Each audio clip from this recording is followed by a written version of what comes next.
요즘 AI가 참 많이 발달을 했습니다. 챗 GPT나 또 구글의 제미나이 이런 AI들이 내가 원하는 정보를 물어보기만 하면 너무나 잘 찾아줘요.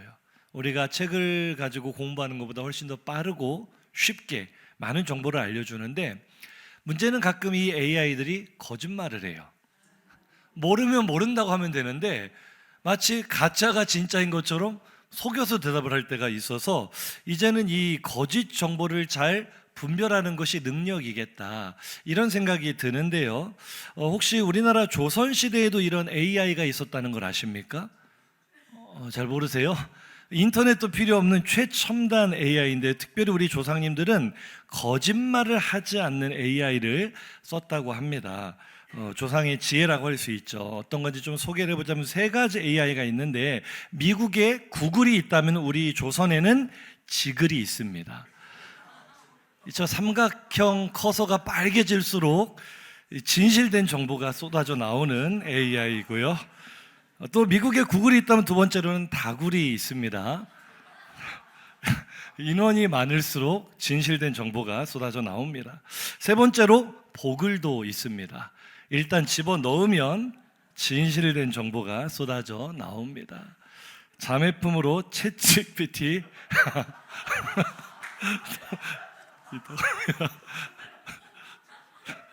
참 누가 만들었는지 정말 말을 잘 만드는 것 같은데, 이거 우스갯소리로 한 이야기지만 누구나 우리는 진실된 정보를 원하죠. 사람과 대화를 하고 관계를 맺을 때도 진실이 오가는 것을 원합니다. 그런데 만약 한번 이렇게 생각을 해보세요. 내 주변에 있는 사람이, 가까운 사람이 입만 열면 거짓말을 한다. 그런 사람 가까이 하고 싶으세요? 가까이 하고 싶지 않죠. 멀리 하고 싶죠.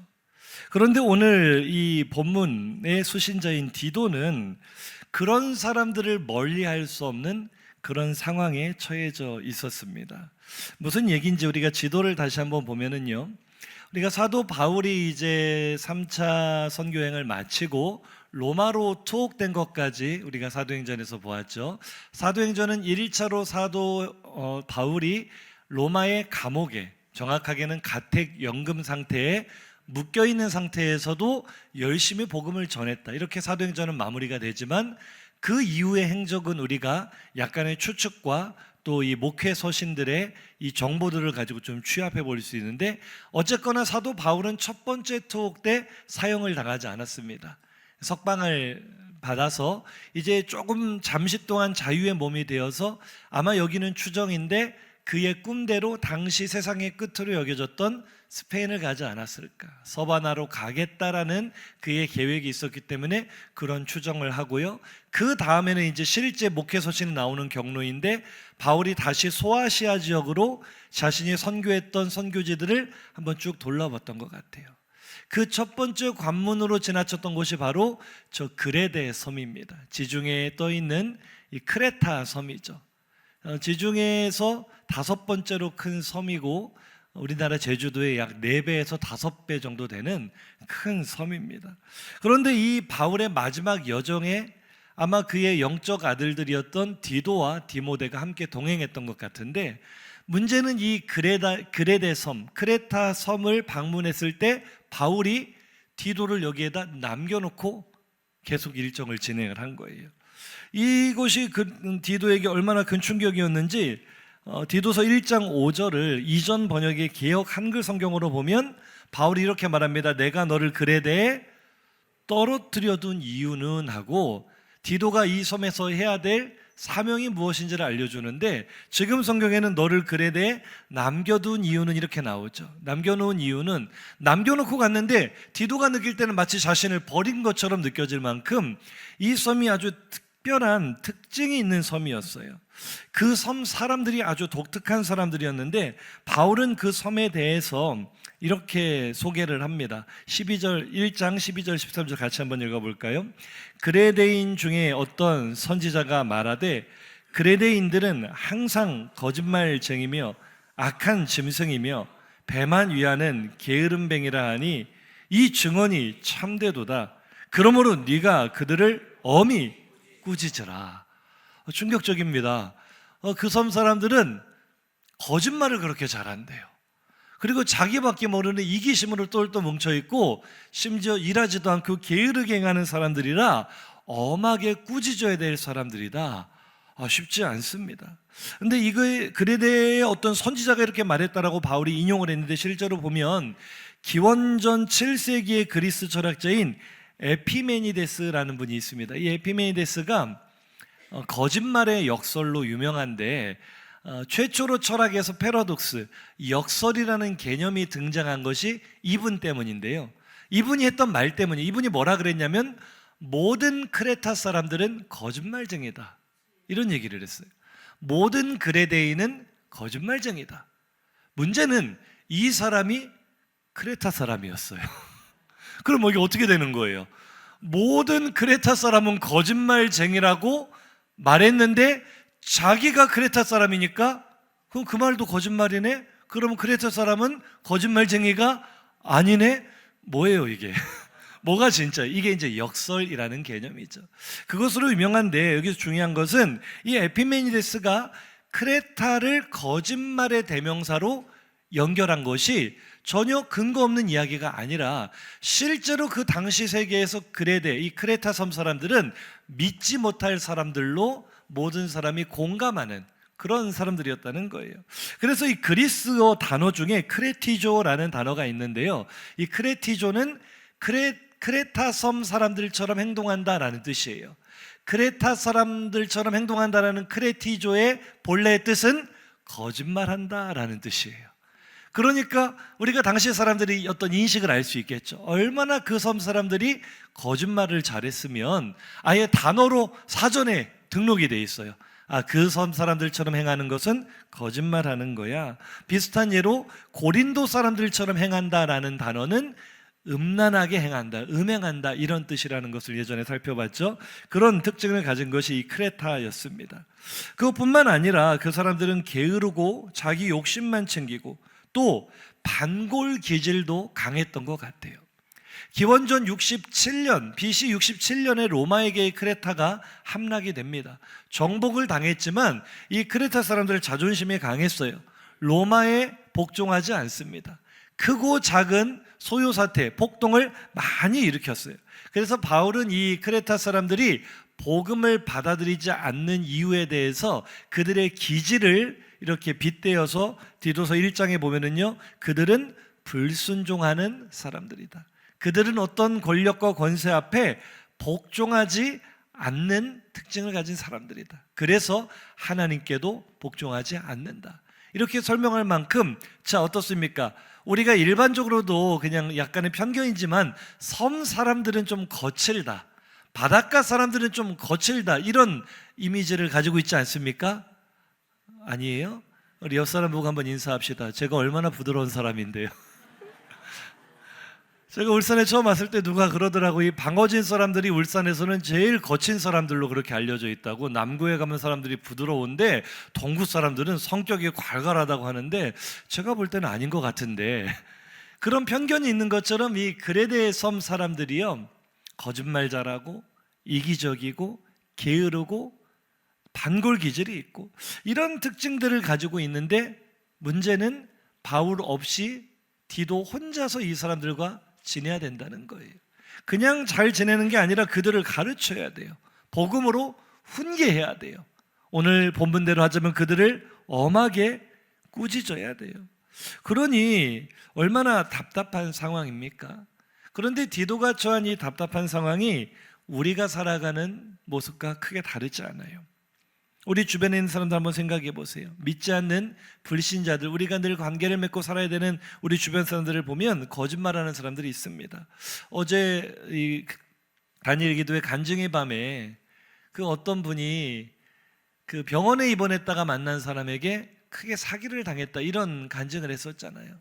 자기에게 많은 물질적 피해를 입혀놓고 이제 자기가 어떻게 이거를 변제를 못하니까 우리 같이 죽자 해서 먼 지역에 모텔까지 가놓고 그 사람 죽게 해놓고 또 그 사람 재산을 가지고 또 도망치는, 이렇게 거짓말하는 사람, 사실은 세상에요, 거짓말하는 사람 많습니다. 이기적인 사람 얼마나 많습니까? 게으르게 행하는 사람이 얼마나 많아요. 다른 사람에게 피해를 주며 사는 사람들 많습니다. 그런데 우리는 그들을 멀리하고 싶다고 멀리할 수 있는 입장이 아니에요. 왜냐하면 그들 역시도 하나님이 사랑하시는 한 영혼이기 때문입니다. 우리는 나에게 손해가 된다 해서 그들이 그릇 행한 데에서 그들과 거리를 멀리하고 가까이 지내지 않으려 하는 사람들이 아니라 그들의 영혼을 주님의 마음으로 불쌍히 여기며 그들을 진리로 이끌어와야 될 사명을 가진 사람들인 줄로 믿습니다. 디도와 우리의 사명이 다르잖아요. 그러니 디도는 그냥 섬이라는 곳에 딱 완전히 놓여졌지만 우리도 그런 입장에 생각해 본다면 어떻게 해야 될까? 복음을 받아들이지 않는 사람들을 내가 어떻게 가르치고 어떻게 변화시킬 수 있을까? 막막한데 무엇을 가르칠 것인가? 어떻게 가르칠 것인가? 거기에 대한 지침이 오늘 본문입니다. 오늘 1절 보면 첫 번째로는 누구와의 관계가 나옵니까? 통치자들과의 관계.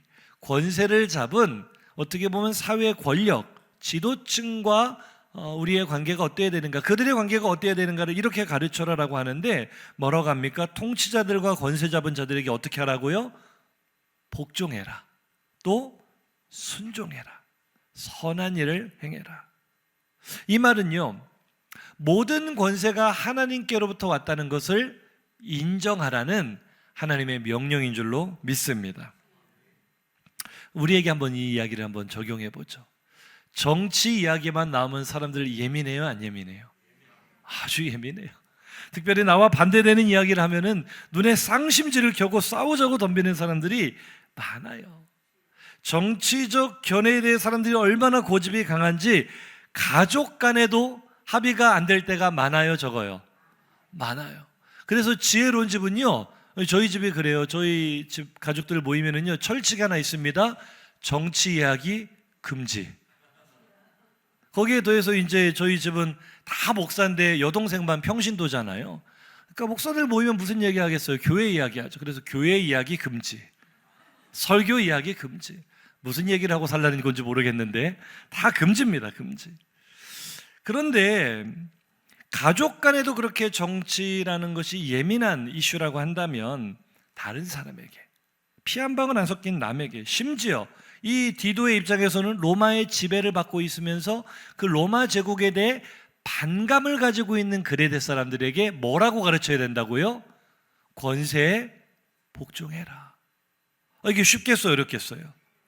어려워요. 뭐 그레데는 그만두고 내 주변 사람들에게 자기가 지지하지도 않는 정당이나 대통령을 위해 축복하라고, 기도하라고, 또 복종하라고, 순종하라고 한다면 사람들이 그 말 듣겠어요, 안 듣겠어요? 뺨이나 안 맞으면 다행이겠죠. 그런데요, 사실은 오늘 성경이 가르쳐주는 것이 진리입니다. 하나님의 통치를 인정하는 그리스도인은 하나님께서 세우신 국가, 하나님께서 세우신 지도자에 대해서 이런 마음을 가져야 될 줄로 믿습니다. 우리는 저마다의 견해를 가지고 있어요. 어떤 지지하는 색깔을 가지고 있을 수 있어요. 그리고 민주적인 투표라는 방법을 통해서 지도자를 선출을 합니다. 그러면 선출된 지도자에 대해서 복종하는 것이, 그들이 일할 수 있도록 지지하고 기도하고 축복하는 것이 그리스도인의 본분이며 사명인 줄로 믿습니다. 우리 성도들은 하나님에게 복종하기 때문에 이런 말씀을 들었을 때 아멘 할 수 있어요. 그런데 오늘 디도에게 주어진 미션은 뭐예요? 이것을 누구에게 전하는 거예요? 그레데 사람들에게. 오늘 우리로 말하면 극렬 어떤 정당 지지자들에게, 예수를 믿지도 않고 하나님의 통치를 거절하는 사람들에게 이런 내용을 전해라, 가르쳐라, 엄하게 꾸짖어라. 말이 돼요, 안 돼요? 안 되죠. 못할 일이에요. 불가능한 미션이에요. 그럼에도 불구하고 그것이 우리가 해야 될 사명인 줄로 믿습니다. 두 번째 디도에게 주어진 사명은 2절인데요. 같이 한번 읽어보시죠. 아무도 비방하지 말며 다투지 말며 관용하며 범사의 온유함을 모든 사람에게 나타낼 것을 기억하게 하라. 두 번째 미션은요, 첫 번째 미션이 권력자들, 통치자들, 지도자들과의 관계에서 어떻게 해야 되는가라는 진리였다면, 두 번째는 내 주변에 있는 다른 사람들과의 관계에서 어떻게 해야 된다고요? 모든 일에 관용하랍니다. 너그러운 마음으로 포용하고 용납해야 된다는 거예요. 다투지 말면, 오늘도 이제 예배당 나오시면서 한판 하고 오신 분들 계시죠? 집에서 옆 사람 보고 인사합시다. 다투지 맙시다. 싸우지 말아야 합니다.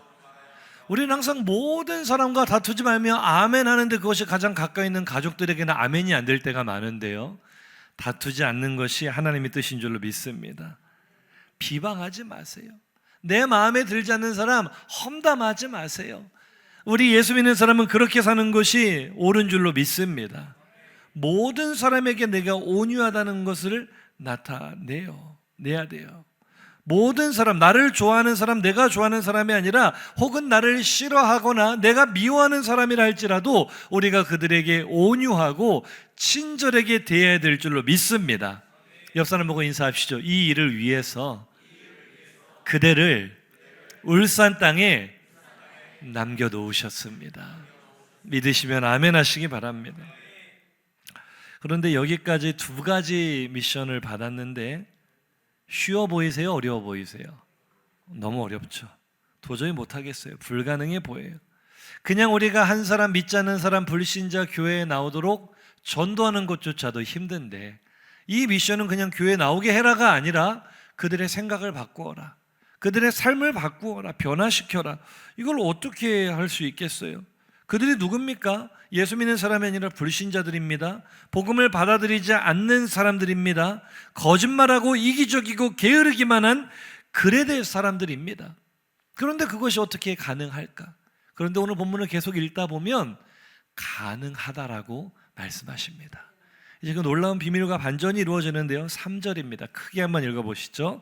우리도 전에는 어리석은 자요, 순종하지 아니한 자요, 속은 자요, 여러 가지 정욕과 행락에 종노릇한 자요, 악독과 투기를 일삼은 자요, 가증스러운 자요, 피차 미워한 자였어. 아멘. 영어로 한번 해볼까요? 한번 인사합시다. how가 아니라 now. 자, 우리는 그레데 사람들을 내가 어떻게 변화시킬 수 있을까? 내 주변에 믿지 않는 가족들을 내가 어떻게 변화시킬 수 있을까? 내 주변의 불신자들을 어떻게 생각과 가치관을 변화시킬 수 있을까? 어떻게 how라고 생각하면 절대로 답을 찾지 못합니다. 근데 성경은 우리의 관점을 바꾸어 줍니다. how가 아니라 now다. 그레데 사람들을 먼저 바라보지 말고 나를 먼저 바라보라는 거예요. 바로 지금 내가 어떤 모습인지를 보라는 것입니다. 우리는 명백하게 성경의 진리 앞에 서야 됩니다. 오늘 성경은 이렇게 고백합니다. 우리도, 나도 전에는 어떤 사람이었다고요? 그레데 사람과 똑같았다는 거예요. 너도 거짓말하는 사람이잖아. 너도 이기적인 사람이잖아. 너도 다른 사람을 미워하고, 너도 자기 이익을 위하여 남들에게 피해를 주면서도 원하는 대로 하고 싶은 대로 게으르게 행할 수 있는 그런 사람이었잖아. 너도 세상의 쾌락에 매여 종노릇했었고, 너도 진리를 멀리 떠나 있었고, 우리도 바로 우리가 저 사람 예수 믿을 수 있을까? 저 사람이 정말 가치관을 바꿀 수 있을까? 저 사람이 교회에 올 수 있을까라고 우리가 부정적으로 바라보는 그 사람과 조금도 다르지 않은 똑같은 그레데 사람이었다는 것 인정하시면 아멘 하시기 바랍니다. 하나님, 나도 마귀에게 속아 살았어요. 나도 진리가 뭔지 모르고 살았어요. 나도 똑같은 그레데 사람이었어요. 여기서부터 시작을 하라는 거예요. 위대한 변화가 바로 나우의 시각, 나를 먼저 바라보는 여기에서부터 위대한 역사가 시작될 줄로 믿습니다. 그런데 분명히 그래요. 사실이에요. 팩트예요. 나도 그레데 사람이었는데 문제는 내 삶에 엄청난 변화가 일어난 시점이 언제였는가 생각해 보는 거죠. 어떻게 그레데 사람이던 내가 지금 이 자리에 앉아 하나님을 예배할 수 있는가? 4절 5절입니다. 시작. 우리 구주 하나님의 자비와 사람 사랑하심이 나타날 때 우리를 구원하시되 우리가 행한 바 의로운 행위로 말미암지 아니하고 오직 그의 긍휼하심을 따라 중생의 씻음과 성령의 새롭게 하심으로 하셨나니. 아멘. 동그라미 할 수 있으면 한번 해보시겠어요? 중생의 씻음, 성령의 새롭게 하심. 칭의와 성화의 구원의 원리가 이 한 절 속에 다 들어가 있어요. 자, 정리해 볼까요? 나도 원래는 그레데 사람이었습니다. 나도 원래는 마귀에게 종노릇하던 사람이었습니다. 나도 원래는 거짓말하고 이기적인 사람이었습니다. 그런데 어느 날 나에게, 내가 구하지도 않았는데 어느 날 나에게 복음의 빛이 비춰오기 시작했습니다. 모태신앙인도요, 자기 의지와 상관없이 어려서부터 교회를 다닌 것 같지만 아니에요. 어느 순간 나의 의지와 상관없이 부모님이 물려준 하나님이 아니라 나의 하나님을 만나게 되는 은혜의 순간이 찾아오는 줄로 믿습니다. 저도 그랬어요. 저도 목사 아들로 태어났지만 중학교 때까지 무신론자로 살았어요. 성경을 하나도 믿을 수 없다고 생각하고 살았어요. 그러던 저에게 어느 날 위대한 역사가 일어나기 시작했어요. 복음의 빛이 비춰오는데 그 빛은 너무나 따뜻한 빛이었어요. 하나님이 이 세상 누구도 용납해 주지 못하는 나를, 누구도 이해해 주지 않는 나를 받아들여 주시는 사랑이었어요. 나를 용납해 주시는 사랑이었어요. 나조차도 사랑할 수 없는 나를 사랑해 주시는 하나님의 사랑을, 이 자리에 있는 우리 사랑하는 성도님들, 어느 시점에선가 그 사랑을 느꼈기 때문에, 그 사랑을 받아들였기 때문에 오늘 우리가 여기에 있는 줄로 믿습니다. 그 사랑으로 말미암아 우리가 구원을 받았다고요. 우리가 자꾸 오해하는 것을요, 구원을 내가 교회를 열심히 다녀서, 내가 선한 일을 많이 해서, 내가 헌금을 많이 해서 구원을 받는다, 여전히 그렇게 착각하는 분들이 많아요. 그렇지 않습니다. 오늘 성경에 분명히 기록되어 있죠. 행위로 말미암는 것이 아닙니다. 나의 노력으로 이룬 것이 아닙니다. 그저 나를 향한 하나님의 사랑이, 중생의 씻음이 뭐예요? 무엇으로도 씻을 수 없는 내 죄를, 성경에 그런 표현이 나옵니다. 흑인이 얼굴을 깨끗이 씻는다고 그 피부가 하얘질 수 있겠느냐? 표범이 열심히 세수를 한다고 해서 그 몸에 이 줄무늬가, 반점이 사라질 수 있겠느냐? 우리의 죄가 그와 같다는 거예요. 우리의 죄는 아무리 씻어도 씻을 수 없는데, 무엇으로도 씻을 수 없는 내 죄를 중생의 씻음이 뭐예요? 거듭남의 씻음, 예수 그리스도의 보혈이 씻으셨다는 거예요. 예수 그리스도의 보혈이 나를 정결케 한 것이 구원의 시작입니다. 이것을 신학적으로 칭의라고 합니다. 의롭지 않은 나를 의롭다 하심이에요. 할렐루야. 내가 의롭지 않아요. 나 그레데인이잖아요. 나 거짓말하고 살았잖아요. 다른 사람에게 피해주고 살았잖아요. 그런데 나를 의롭다라고 하시는 근거가 무엇입니까? 네가 하나님의 주시는 복음을 받아들이고 예수를 영접하는 순간 예수께서 십자가에 흘리신 피가 너를 덮었다는 거예요. 한자는 의미 문자죠. 한자로 옳다를 뜻하는, 한자로 의롭다를 뜻하는 의자를 한번 머릿속으로 그려보시겠습니까? 좀 이상해요. 아래쪽에는 어떤 글씨가 들어갑니까? 아군, 적군 할 때 아자가 들어갑니다. 이 아는 자아 할 때 나를 뜻하는 단어 아예요. 그런데 의롭다 할 때 의자는요, 나라는 아라는 글씨 위에 뭐가 들어갑니까? 양이 들어가요. 너무 이상하지 않습니까? 아니, 나와 양이 무슨 상관이 있고 왜 양과 내가 합쳐지면 의롭게 되는 거예요? 성경에 그 원리가 너무나 잘 기록되어 있잖아요. 어린 양 예수의 피가 나를 덮으면 의롭지 않은 내가 의롭게 되는 거예요. 할렐루야. 이게 구원의 시작이에요. 의롭다 하심이에요. 그런데 오늘 본문은 정확하게 의롭다 하심뿐만 아니라 성령의 새롭게 하심으로, 할렐루야. 이것이 정통교회와 구원파의 차이입니다. 구원파는 앞에 이야기한 칭의만 이야기를 합니다. 그러니 마음대로 살라고 합니다. 아닙니다. 구원받은 성도는, 의롭다 하심을 입은 성도는 이제 성령의 인도하심을 따라 살아가게 돼요. 성령이 나의 삶을 새롭게 하세요. 성령이 더 이상 나를 그레데인으로 살지 못하게 하세요. 나를 거짓말하고 살지 못하게 하세요. 나를 이기적으로 살지 못하게 하세요. 이것을 신학적으로 성화라고 합니다. 거룩하게 되어짐이라는 뜻이에요. 따라합시다. 구원은 칭의와 성화로 완성됩니다. 그래서 우리가 예수를 영접한 순간 칭의는 한 번에 끝나요. 두 번, 세 번 의롭다 하심을 받을 필요가 없어요. 내가 예수를 영접할 때 나의 죄 사함을 받습니다. 하나님이 나를 의롭다라고 인정해 주십니다.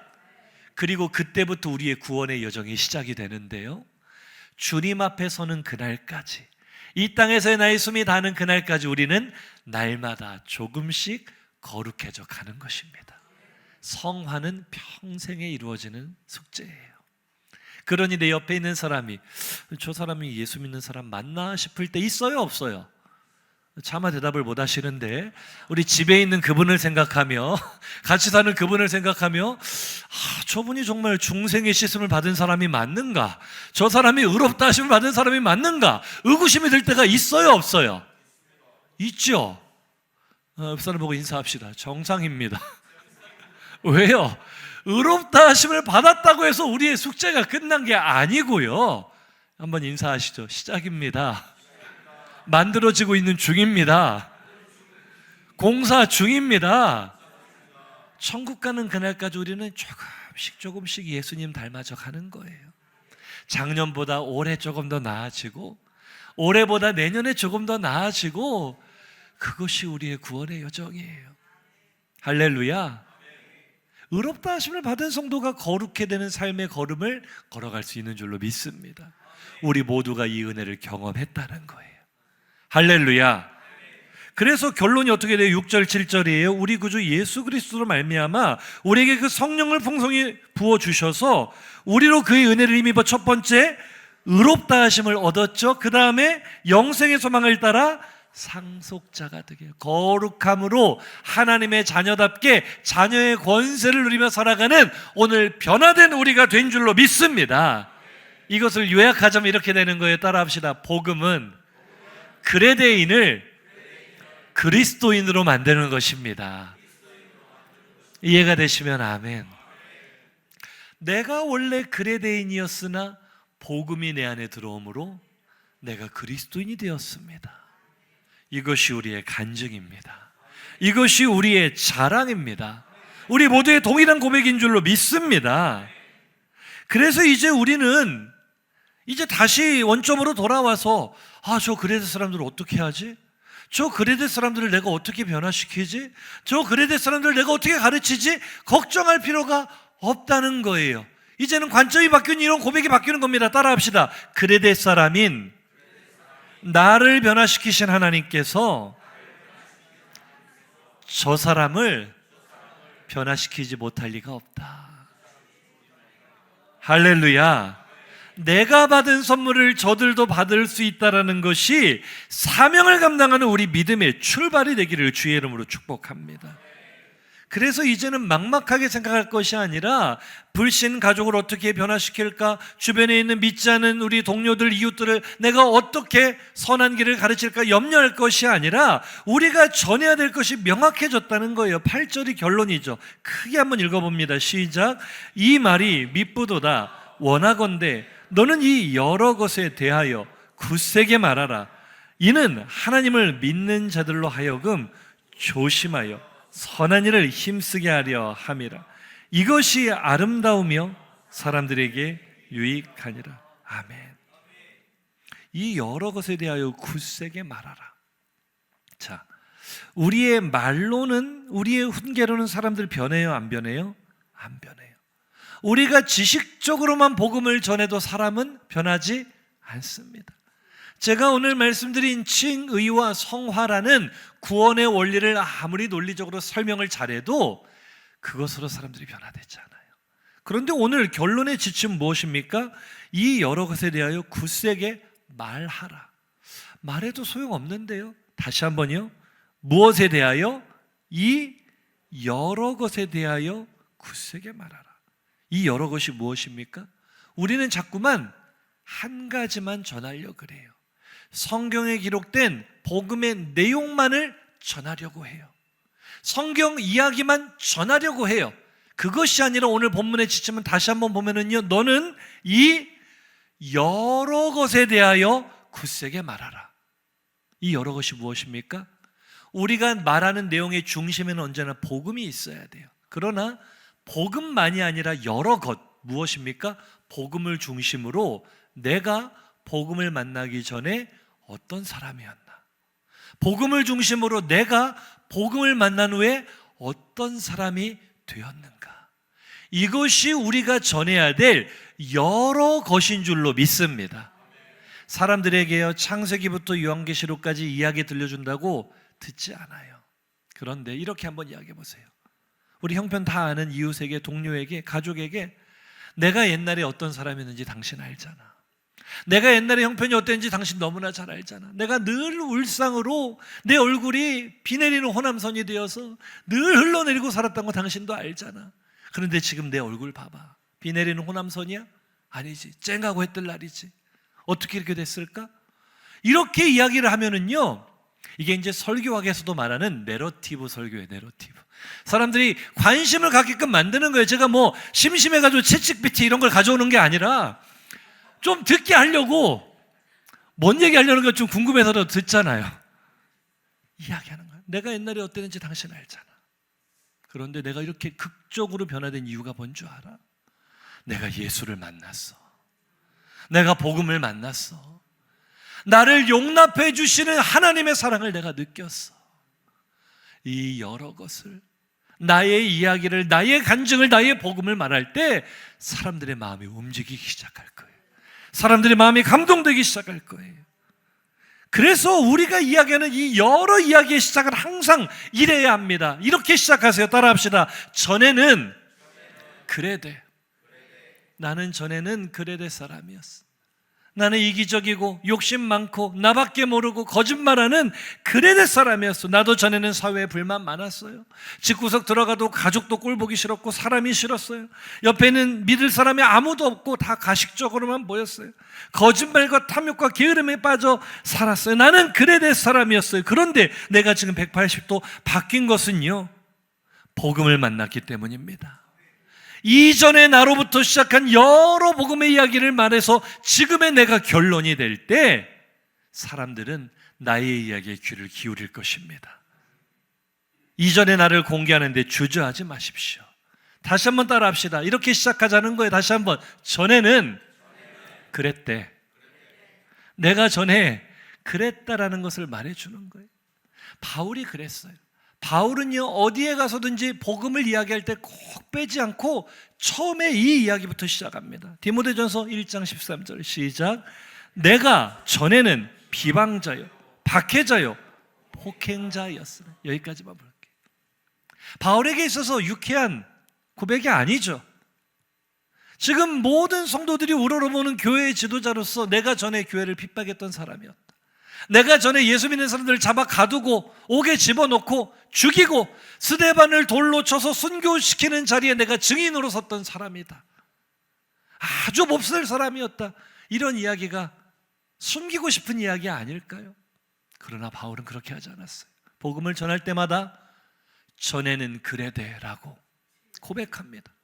내가 전에는 그레데인이었다. 내가 전에는 내 욕심과 성공의 야망 때문에 다른 사람이 죽어나가는 것에 조금의 동정도 하지 못했던 나는 전에는 그레데 사람이었다. 그러나 예수의 보혈이 나를 변화시키셨다. 하나님의 긍휼이 나를 이렇게 180도 바뀐 삶으로 만드셨다. 이것이 우리가 전해야 될 복음인 줄로 믿습니다. 나의 그레데 시절이 부끄러울수록, 나의 약함이 클수록 그런 나를 변화시키시고 붙드시고 사용하시는 하나님의 영광이 드러날 것입니다. 하나님의 강력한 은혜가 드러나게 될 것입니다.